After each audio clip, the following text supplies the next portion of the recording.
안녕하세요. TV일마르다의 김찬석입니다. 안녕하세요. 연규옥입니다. 매해 5월 3일은 유엔이 지정한 국제기념일 세계 언론 자유의 날입니다. 유엔은 언론의 자유와 독립성을 기념하고 진실을 밝히려다 탄압받은 언론인을 추모하며 언론 검열에 반대하고 표현의 자유를 옹호하기 위해 1993년에 이 기념일을 제정했습니다. 국제언론자유감시단체인 국경없는 기자회는 해마다 세계 언론 자유의 날을 전후해서 세계 언론 자유 지수를 발표하는데요. 우리나라의 평가 점수는 지난해보다 약 5점이 올랐고 180개 국가 중 47위로 작년보다 14계단 상승했습니다. 하지만 여전히 문제 있음 국가의 분류에서는 벗어나지 못했습니다. 국경없는 기자회는 우리나라 언론 환경에 대해 언론의 자유와 다원주의를 존중하는 자유민주주의 국가이다. 하지만 오랜 관행과 기업의 이해관계로 인해 언론인이 권력을 감시하는 본연의 역할을 충분히 수행하지 못하는 경우가 있으며 포퓰리즘적 정치 성향은 언론인에 대한 혐오를 부추기고 있다라고 총평했습니다. 이러한 국경없는 기자회의 평가는 제도적 장치만으로는 언론의 자유를 지켜낼 수 없음을 시사하고 있습니다.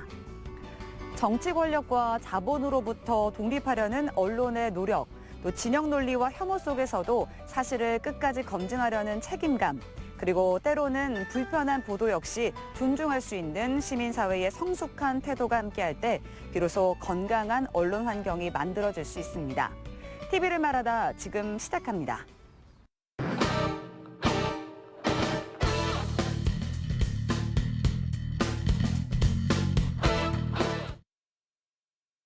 안녕하세요. 한국교통대학교 강상환 교수입니다. 6월 3일 지방선거가 얼마 남지 않았습니다.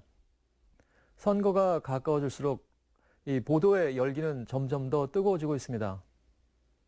어떤 후보가 앞서고 있고 서로 어떤 공방을 벌이고 있는지 선거 관련 이슈가 하루에도 여러 차례 이어집니다. 물론 모두가 필요한 보도이겠습니다. 선거는 권력을 만드는 과정이고 언론은 그 과정을 시민에게 알려야 하기 때문입니다. 그런데 여기서 한 가지 질문을 던져봅니다. 선거 보도에서 정말 중심에 있어야 할 사람은 누구일까요? 정치인일까요? 정당일까요? 아닙니다. 선거의 진짜 주인은 시민입니다. 선거는 정치인의 이벤트가 아니라 시민이 자신의 삶을 맡길 사람을 선택하는 과정입니다. 따라서 좋은 선거 보도는 정치인의 싸움을 중계하는 것이 아니라 시민의 삶을 비추는 보도여야 합니다. 지난달 방송된 본 프로그램에서는 선거 뉴스가 지나치게 지지율과 판세, 공방 중심으로 오르는 문제를 짚었습니다. 누가 앞서고 있다, 누가 상대 후보를 비난했다, 그리고 즉각 반박했다 등등 이런 보도는 선거를 생생하게 보여주는 것 같지만 정작 유권자에게 필요한 판단의 근거를 충분히 주지는 못합니다. 유권자가 알고 싶은 것은 단순하게 누가 이길 것인가가 아니라 내 삶이 어떻게 달라질 것인가 하는 질문들이 선거 보도의 중심에 있어야 합니다. 그래서 선거 보도에서 언론이 가져야 할 첫 번째 방향은 정치인의 말이 아니라 시민의 삶에서 출발하는 것입니다. 예를 들어 후보가 지역 경제를 살리겠다고 한다면 언론은 그 말을 그대로 전달하는 데 그치기보다는 후보의 공약을 시민의 삶 속으로 가져와야 합니다. 이 공약이 시민에게 어떤 변화를 줄 수 있는지, 정말 주민들이 원하는 방향인지 이런 질문을 할 때 선거보다는 정치 뉴스가 아니라 생활 뉴스가 됩니다. 그리고 그때 유권자는 선거를 자기 일로 받아들이게 됩니다. 언론이 가져야 할 두 번째 방향은 빠른 선거 보도보다 깊은 선거 보도입니다. 선거 기간에는 속보가 많습니다. 후보가 발언하고 정당이 반박하고 캠프가 논평을 냅니다. 이 흐름을 빠르게 전하는 것도 필요합니다. 하지만 선거 보도에서 정말 중요한 것은 가장 빨리 전하는 것이 아니라 가장 정확하게 이해시키는 것입니다. 이른바 느린 선거 보도가 필요합니다. 느린 선거 보도의 의미는 한 걸음 멈춰서 묻자는 뜻입니다. 세 번째 방향은 흥분시키는 뉴스가 아니라 판단을 돕는 뉴스입니다. 선거 보도는 쉽게 자극적으로 흐를 수 있습니다. 충돌, 맹비난, 파문 이런 단어들은 뉴스의 긴장감을 높입니다. 하지만 그런 보도가 반복되면 시민은 정치를 문제 해결의 과정이 아니라 끝없는 싸움으로 인식하게 됩니다. 그 결과는 정치 혐오입니다. 그리고 정치 혐오는 다시 뉴스 회피로 이어집니다. 따라서 선거 보도는 시민을 흥분시키는 방식보다 시민이 차분하게 판단할 수 있도록 돕는 방식이어야 합니다.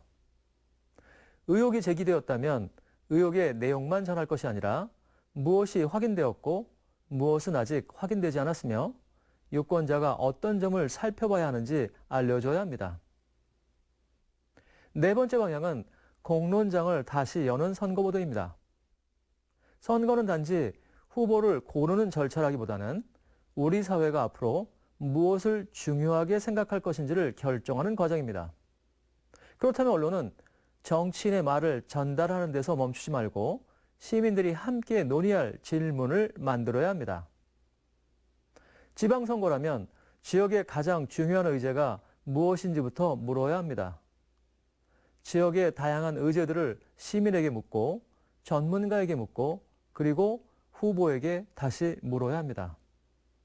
이렇게 할 때 언론은 선거를 정당 간 경쟁이 아니라 지역 공동체의 미래를 논의하는 공론장으로 만들 수 있습니다.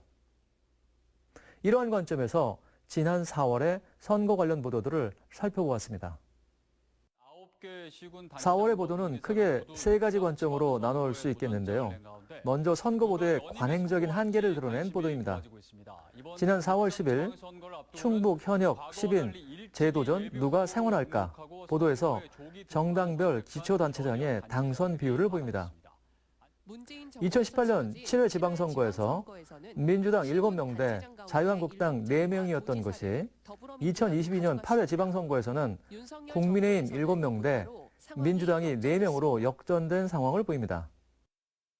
또한 지난 4월 30일 수성이냐 탈원이냐 막오른 도지사 선거전 보도에서 도지사 후보가 확정된 상황에서 본격적인 경기가 시작된 것처럼 보도합니다.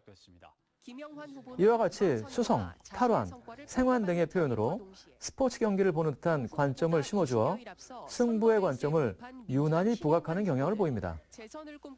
선거에서 양당 체제의 근본적인 문제는 가려지고 정치의 다양성이 배제되는 부작용이 우려되기도 했습니다. 또한 보도에서 정당 내부의 갈등을 지속적으로 지나치게 부각하는 경향을 보였습니다. 예를 들어 지난 4월 6일 신용환 후보 확정 또 불거진 당원 명부 유출 의혹 보도에서 민주당에서 충북지사 후보로 신용환이 확정된 상황에서 당원 명부 유출, 특정 세력에만 당원 명부 공유돼, 그리고 일부 후보만 명부를 활용했다는 등 일방적인 의혹 제기를 부각하기도 했습니다. 또한 국민의힘 경우도 도돌이표 후보 경선 이번에도 자중질환 보도에서 국민의힘 윤희근 후보가 충북지사 경선에 복귀하자 윤갑근 후보는 사퇴자 복귀 허용은 불공정하다며 김영환 지사를 포함한 3자 원샷 경선을 요구합니다. 이러한 보도는 정책 경쟁의 관점이 아닌 개인에게 지나치게 초점을 맞추게 되는 문제가 있다고 봅니다. 이렇게 정당 내부의 의혹과 문제 제기가 지난 4월 한 달 동안 지속적으로 이어지게 됩니다. 이번에는 관행적인 한계를 드러낸 보도와는 다르게 적절한 지적이 돋보였던 보도를 소개하겠습니다. 지난 4월 7일 음성 짜깁기로 대통령 마케팅, 유권자 기만 논란 보도에서 우건도 충주시장 예비후보는 SNS를 통해서 이재명 대통령의 취임 전 연설을 짜깁기해서 사용했다는 문제를 제기합니다. 이는 명백한 기만 행위로서 올해부터 강화된 공직선거법에서 AI나 편집 기술로 사실을 왜곡하는 행위를 엄중히 규제하고 있음을 밝힙니다. 이러한 문제 제기로 다음 날인 4월 8일 우건도 홍보 영상 대통령 음성 짜깁기 인정 보도를 통해서 잘못을 인정하고 바로잡아 AI를 활용한 가짜 영상이 점점 더 우려되는 상황에서 다른 후보에게도 경각심을 주는 긍정적인 결과를 낳기도 했습니다. 이러한 발전적인 지적과 함께 충북 교육감 선거에서 정책 대결의 차별성이 실종된 현실을 지적합니다.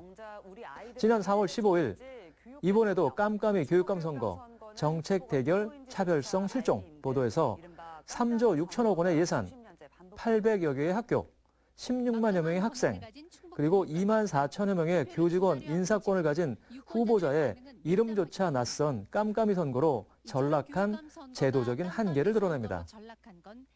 보수와 진보라는 진영 논리에 갇혀서 정책 대결보다 상호 비방과 힘의 대결에 치중해서 유권자들은 변별력 없는 공약들 사이에서 판단의 근거를 찾지 못하는 문제를 지적합니다.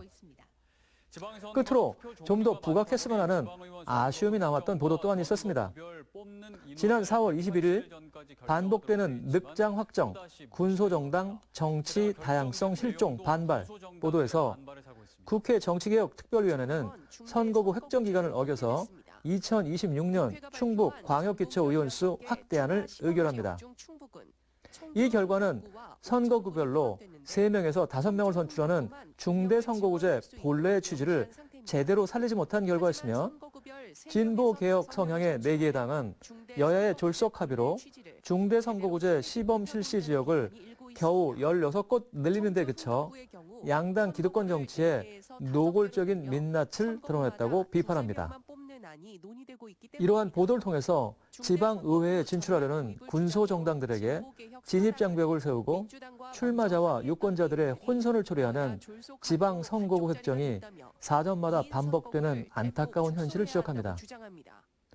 더불어서 선거에서 가장 중요한 정책 의제의 제안에 관한 보도 또한 있었습니다. 지난 4월 28일 지방선거 앞두고 정책 의제 본물, 공약 반영 주목 보도에서 청주 충북 환경운동연합은 도시, 생태, 교통 등 분야별 전문가와 시민의 의견을 수렴하여 환경정책 의제를 발굴해서 기후위기 대응, 탄소 중립 전환 실현, CTX 충북선 추진 등 23개 의제와 56개 세부 과제를 제안합니다. 그리고 오송 참사 유가족 생존자협의회 시민대책위원회는 참사 재발 방지를 위한 3가지 정책 요구안을 발표했습니다. 이렇게 다양한 의제를 발굴하고 적극적으로 제안하는 공론의 장을 활성화하는 데 언론이 그 중심에 서기를 기대합니다. 결국 좋은 선거 보도란 시민을 관객으로 만드는 보도가 아니라 시민을 판단의 주체로 세우는 보도입니다. 정치인이 무엇을 말했는지도 중요하지만 그 말이 시민의 삶과 어떻게 연결되는지가 더 중요하겠습니다. 누가 앞서고 있는지도 궁금하지만 누가 더 책임감 있게 지역의 문제를 풀 수 있는지가 더 중요합니다. 정리하면 좋은 선거 보도는 시민이 더 깊이 생각하게 만드는 보도입니다. 시민이 자기 삶의 문제를 선거와 연결하게 만드는 보도입니다. 그리고 시민이 단순한 구경꾼이 아니라 민주주의의 주인임을 확인하게 만드는 보도입니다. 6.3 지방선거를 앞두고 언론이 다시 기억해야 할 원칙은 분명합니다. 선거의 중심은 정치인이나 정당이 아니라 바로 시민입니다. 그리고 선거 보도의 중심도 마땅히 시민의 삶이어야 합니다. 오늘은 선거의 주인은 시민입니다 라는 주제로 말씀을 드렸습니다. 다음 시간에 또 다른 주제로 찾아뵙겠습니다. 감사합니다.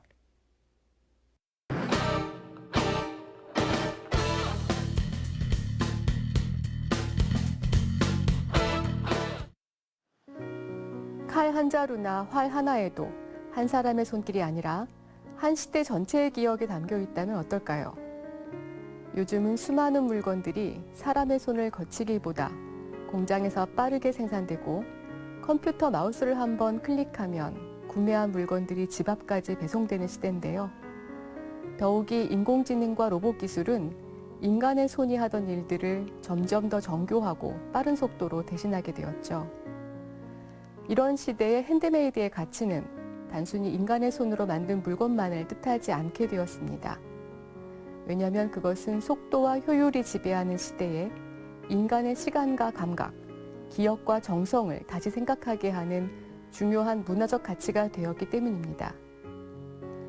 지역 민영방송이 제작한 핸드메이드 인 아시아가 특별한 이유도 바로 여기 있습니다.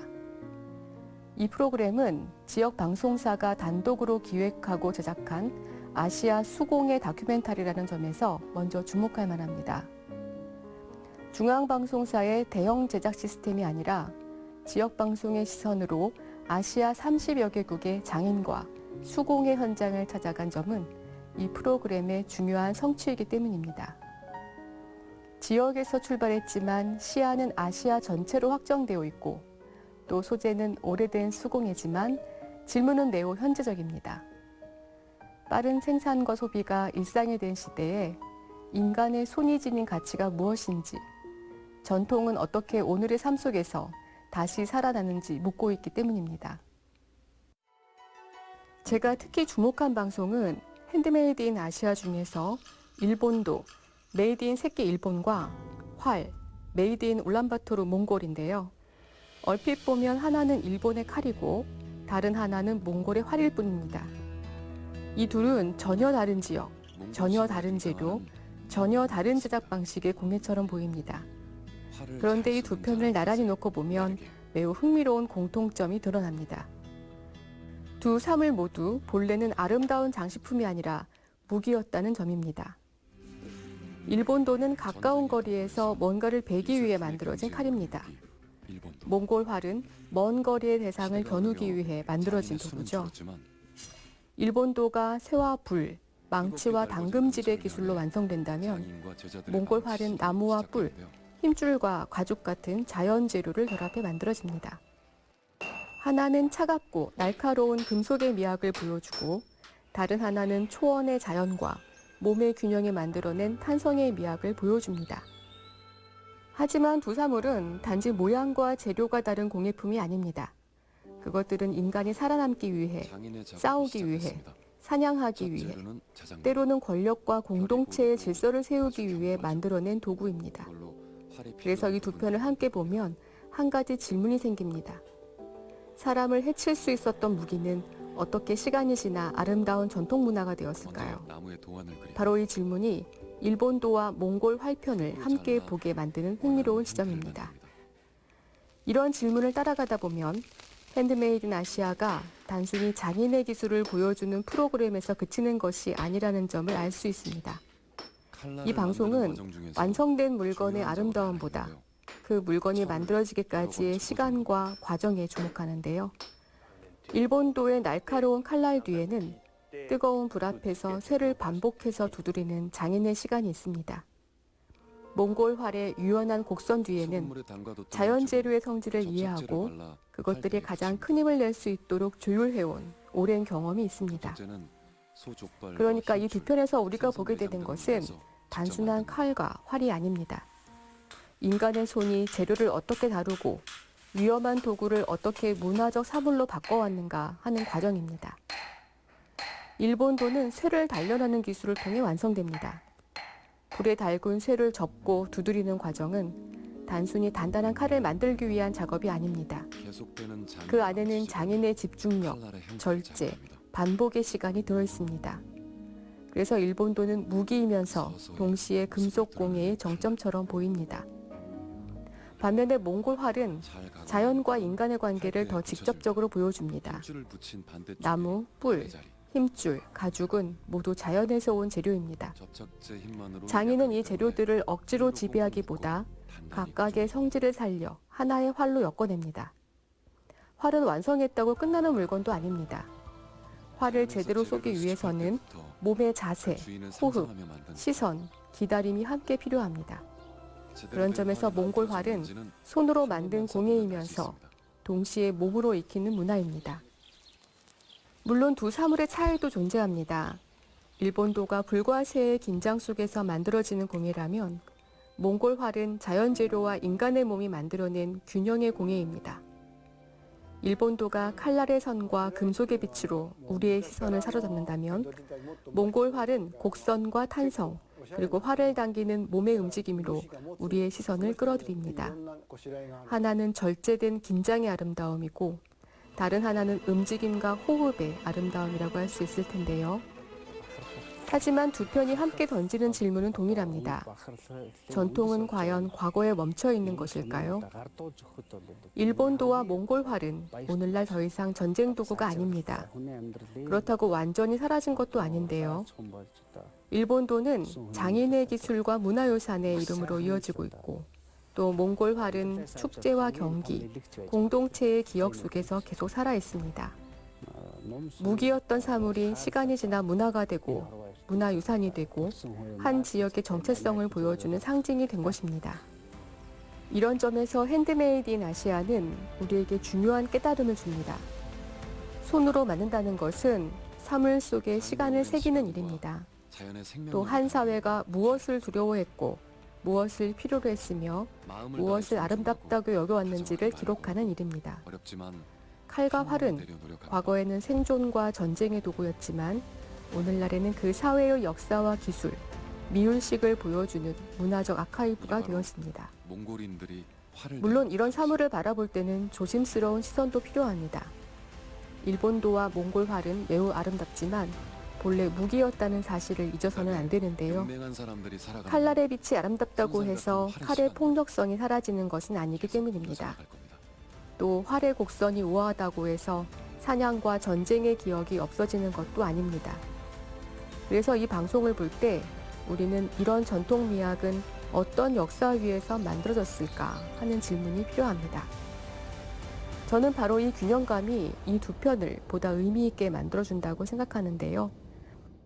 핸드메이드 인 아시아는 일본도와 몽골 활을 무조건 미화하지 않고 장인의 손과 제작 과정을 통해 그 사물이 품고 있는 복합적인 의미를 생각하게 합니다. 그렇게 우리는 이 방송을 통해 낯선 공예를 구경하는 데서 그치지 않고 사물 하나가 어떻게 한 사회의 역사와 삶의 방식을 담아낼 수 있는지를 이해하게 됩니다. 오늘날 핸드메이드가 가치 있는 이유는 비효율적이기 때문이 아니라 오히려 너무 빠른 시대에 우리가 잃어버린 것들을 되돌아보게 하기 때문입니다. 손으로 만든 물건에는 시간이 들어 있습니다. 그리고 실패와 반복이 들어 있습니다. 그것이 바로 장인의 몸에 남은 기억들입니다. 일본도와 몽골 활이 특별한 것은 단지 손으로 만들었기 때문만은 아닙니다. 그 사물들 안에 각 사회의 자연관, 역사, 기술, 미율식, 공동체의 기억이 함께 들어있기 때문입니다. 그런 점에서 핸드메이드 인 아시아의 일본도와 몽골 활 편은 단순한 공예 소개를 넘어 우리가 사물을 바라보는 방식을 바꿔줍니다. 일본도가 어떤 과정을 거쳐 만들어지는지, 몽골 활이 어떤 재료로 완성되는지를 아는 것도 흥미롭지만 더 중요한 것은 그 사물 안에 한 사회의 시간과 기억이 담겨 있다는 사실을 깨닫게 된다는 점입니다. 우리는 보통 물건을 결과물로만 봅니다. 예쁘다, 멋있다, 쓸모있다, 비싸다 이런 식으로 판단하죠. 그러나 이 방송은 물건을 완성품이 아니라 하나의 과정으로 보게 합니다. 누군가의 손이 얼마나 오래 같은 동작을 반복했는지, 재료를 이해하기 위해 얼마나 많은 실패를 통과했는지, 그리고 한 사회가 왜 그 물건을 필요로 했고 어떻게 오늘날까지 이어왔는지를 생각하게 합니다. 그렇게 해서 낯선 전통 공예가 아니라 우리가 잊고 있던 만드는 일의 존엄을 다시 떠올리게 합니다. 여기서 우리는 다시 묻게 됩니다. 아름다움은 언제나 순수한 것인지, 오래된 것은 어떻게 오늘의 의미가 되는지 말입니다.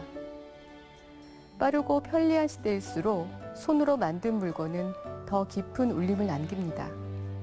그 안에는 기계가 대신할 수 없는 시간, 실패를 견딘 노동, 그리고 사라지지 않는 기억이 새겨져 있기 때문입니다. 핸드메이드 인 아시아는 바로 그 지점에서 아름다움을 감상하는 일을 넘어 그 아름다움이 품고 있는 역사까지 함께 바라보게 하는 방송이었습니다.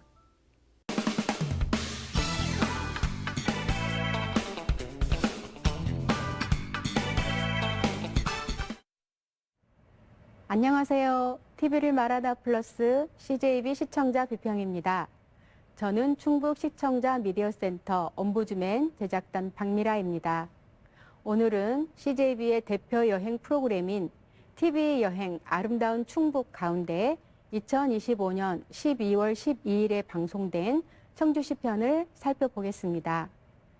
TV 여행 아름다운 충북은 도내 11개 시군의 명소와 맛집, 도민의 삶을 생생하게 담아내는 정보 프로그램입니다. 2014년 첫 방송 이후 해마다 지역의 가치를 발굴해왔으며 2026년 올해도 새로운 시즌을 맞이했는데요. 오늘 살펴볼 청주시 편은 속 든든, 마음 건강, 꿀잼 도시 청주라는 주제로 맛있는 음식과 역사 문화 공간, 치유 관광지를 두루 소개하며 청주의 다채로운 매력을 조명한 방송이었습니다. 첫 번째로 소개된 곳은 충청도의 대표 향토 음식인 짜글이 맛집이었습니다. 삼겹살 전문점에서 친정 어머니가 직접 담근 연간 만포기 규모의 김치로 음식을 만든다는 점이 인상적이었습니다.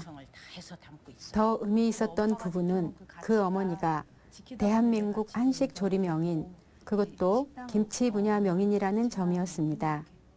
어머니의 손맛과 딸의 정성이 더해져 만들어지는 짜글이는 단순한 음식이 아니라 가족의 이야기와 세월이 담긴 청주의 맛처럼 느껴졌습니다.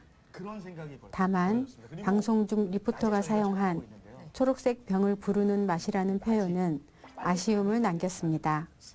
맛을 강조하려는 의도는 이해하나 공영성을 띈 지역 방송에서 술과 음주를 연상시키는 표현이 방송된다는 지점이 부적절해 보였습니다.